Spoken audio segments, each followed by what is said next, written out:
Hello, this is Marshallie and welcome to my garden diary. Today we're looking at my butterfly bush. So, yeah, that's why they call it butterfly. The butterflies just really love this. I mean, they really like the echinacea in the garden as well. But this is also one of their favorite flower or bloom. And yeah, that explains why it's called butterfly bush. Well, there's one there, and then there is another one somewhere here. Yeah, there's another one.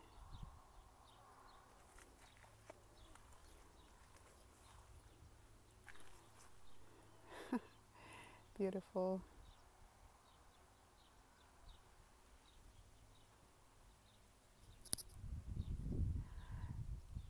Yeah. So,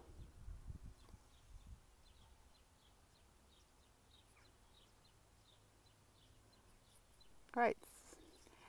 So these bush, and it is a bush because it can grow quite tall and bushy. So they can grow up to about 5 meters tall. And yeah, that's quite a bit. So what we do, or what I do, we have a couple in the garden here. And this is like two bushes on this side of the garden. What I do with these is that I cut them back every year. It could be that, yeah, I cut them back every year, and I cut this one back way back in spring. So I cut it back way back to there in spring, and all of that is new growth that happened um, this year in the last about 3 months. So you don't have to cut these back, but if you don't, then it will become a tree, and it will become very woody, and the blooms won't look as nice. So I think this is one bush or plant that you really need to cut back in order for it to grow big flowers or nice long flower spike, and for it not to start looking old. Um, it could be that this year I might have cut mine back a little bit too dramatic, and so I had to tie it up with some strings because the new growth was just too long and they were coming over into the driveway, which we don't want.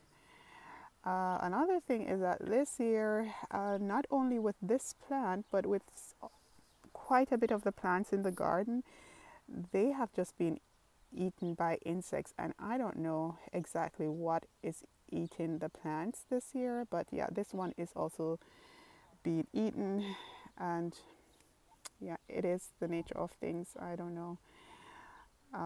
Actually, I don't have the extra energy to go and do detective work to figure out what's going on. As long as the plants are, not completely dead and they're still producing blooms, I just leave it at that. Because there are just some years when some insects are more than other years, and yeah, the garden might not look as perfect, or the plants might have some holes in the leaves, but it's still okay as long as it's not anything that is dangerous for us human, and the garden is more or less still happening, then it's okay. Okay, so I for care for the plant, as I said before, just make sure that you cut it back if you don't want it to be too woody and looking too old. Then you need to cut it back, and then apart from that, this plant take care of itself. I do notice that there are lots of seedlings from this plant all over the garden, so you need to be careful with that. It does tend to plant itself out quite freely, and I'm sure you don't want you know, lots of these bushes in the garden, so just be careful about that. What I do is that I just pluck them out whenever I'm doing my weeding, just as maintenance, so that I don't have these all over the garden. But it will bloom for the whole summer because it blooms it has a stafford blooming tendency, and so as you can see, this one has started blooming, but this here has lots of little buds that haven't started blooming yet, so that will produce quite a bit of blooms for the rest of the summer. And if I have energy and time, and if I wanted to, I could come in and then cut back the spent blooms, and then that will help to promote other blooms as well. But as you can see, it has quite a long bloom spike, I would say. So it does take a while for one flower spike to get completely, for all the blooms to come out. So it's kind of a looking and watching and waiting game to get that, to get it cut at the right time. But there is already one here that I could come in and cut out, and as you can see, all of those will be seeds, so you can understand why I have a lot of these plants all over the seedlings all over the garden, because that's a lot of seeds there. So later on I'll come in and cut that one out and pay attention to this a little bit more, so that it can bloom longer and that I don't have to do the weeding of the young plants. Yeah, okay, so that's the butterfly plant.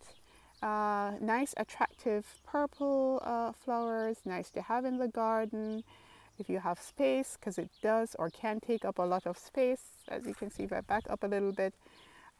So for this area it is good, because then it also acts as a windshield for the rest of the garden that we can see over there. So yeah, okay. I just wanted to show quickly, because I don't really film from this side of the garden very often.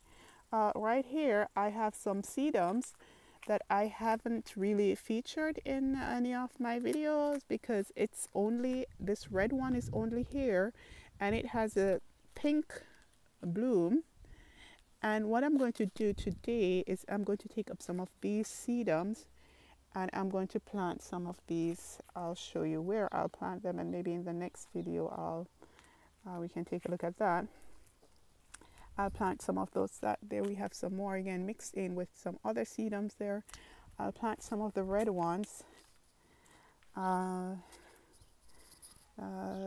over. So that's the blooms there from the butterfly bush from this side.